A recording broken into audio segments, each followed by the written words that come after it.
The entire world is looking at this catastrophe in Chicago. From a surge in violent carjackings You tried to interrupt it. to an unprecedented string of mass shootings You tried to cease it. and more than 100 children shot in the streets so far this year. You've tried to bring more police. You've talked about the National Guard. Over the last several years, Woods has worked with Sheriff Rick Wells to help those behind bars here in Manatee County understand they are strong enough to overcome the obstacles they face. We can all talk about it, but when Victor talks, they listen. That's because Woods has been in their shoes, running away from a stable home as a teenager, doing 2 stints in federal prison. He'd even amassed $40 million worth of counterfeit credit cards. He did something really awesome to change his life, to turn his life around. This is unique, but it's necessary in your opinion. It really is. I mean, I will say, like, that I have a genuine concern. I live in the city of Chicago. Which is why Dr. Jane Goopser, the executive director of the Cook County Jail, jumped at the chance to let Woods and his group speak their heartfelt message to the most violent offenders here. Ultimately, I hope someone leaves here and gets on the phone, maybe talks to their friends, a little brother, a sister, someone, and says, you know what? It's not worth it, right? Think twice about what we're doing out there. When you look at the faces of these individuals, these inmates, do you think it's hitting home? I think so. I think that there's a lot of people here who wish they could have gone back in time. The only people that can stop this is all of us. We had a major crisis in our city after a mass shooting, and racial tensions were high. We needed information to help us with that shooting, and I really didn't know where to turn. And just out of the blue, Victor came to see me to try to help me with this problem, and that's exactly what he's done. He's been by my side at a lot of different functions and meetings and out there talking to people, and he only did it because he knew that he could help. I want people to see how you're making a positive impact. So we're going to show just a little clip of Amanda at work. How many of you guys have kids? Raise of hand. Okay.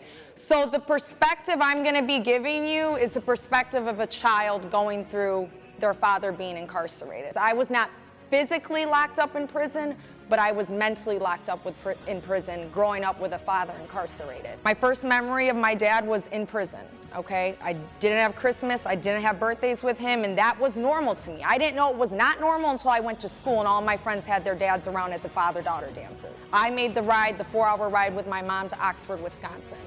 I would go there, I would spend time with him, and then when it was time to go, I would be screaming mercifully. Okay, I was screaming because I didn't know the next time I was going to see my dad. And I remember the guards had to separate us. I remember that like it was yesterday, okay? During that time, I was getting sexually abused by my grandpa, okay? This went on 5-6 years. You have a responsibility to protect your children.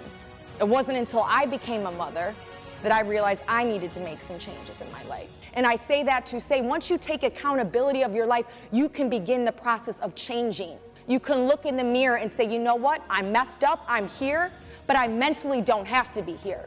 I'm physically locked up, but your mind isn't. Most of you guys raised your hand saying you were parents. Go out, protect your children, set an example. Okay, you have the power. You have the power in here, okay? Rewrite your story. This is not where you're supposed to end up. You have a purpose. You have to tap into it. You need to start doing the work to change your life today. Forgive yourself. God forgives you. He's forgiven you. Show up tomorrow and do better. I'm a hard head. I've always been a hard head. I was kicked out of nursery school. You know what I'm talking about because there's hard heads in here. That's nothing wrong with that. Einstein was a hard head. Arnold Schwarzenegger was a hard head. Tom Cruise was a hard head. Barack Obama was a hard head. Martin Luther King was a hard head. Bill Gates was a hard head. Steve Jobs was a hard head. It's people like us, when you straighten it out, that change and move the world. Change doesn't come overnight. You know, first you have to see it in your mind, as I often say. then you have to believe it in your heart, and then you have to have the guts and courage to go out and physically make it happen. Now, you know Oklahoma is #1 in the number of women it incarcerates. Why would you specifically want to visit Mabel Bassett Correctional Center and to influence this great number of women here? To say, look at me, look at my life, look at what I've been through, and look at what I did after I made some mistakes, look what I'm doing now, and impart on them a roadmap to success. Change doesn't come overnight. You know, first you have to see it in your mind, as I often say. Then you have to believe it in your heart, and then you have to have the guts and courage to go out and physically make it happen. Hi, this is Kane County, Illinois Sheriff Ron Hayman, and I am proud to discuss Success International, Victor Woods. As sheriff, I always thought that what we do or don't do inside our county jail is going to directly affect public safety in the community.